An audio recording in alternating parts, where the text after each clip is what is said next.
C'est par courrier et individuellement que plusieurs sinistrés ont décidé de porter plainte pour non-assistance à personne en danger.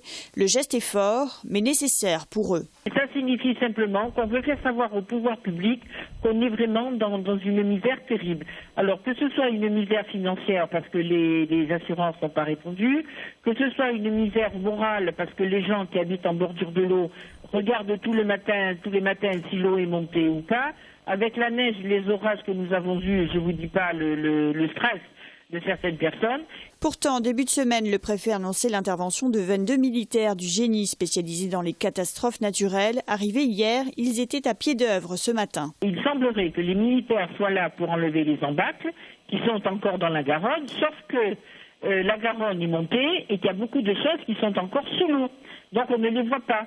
Donc il aurait été intéressant que les militaires viennent au moment où il aurait fallu, c'est-à-dire quand la Garonne était la plus basse. Ils sont là, c'est bien, mais peut-être faudra-t-il qu'ils reviennent. Pour le collectif, avec cette plainte, il s'agit d'anticiper les différents dégâts à venir. En attendant, les moisissures s'installent dans les maisons et les routes sont infiltrées. La saison touristique s'annonce mal.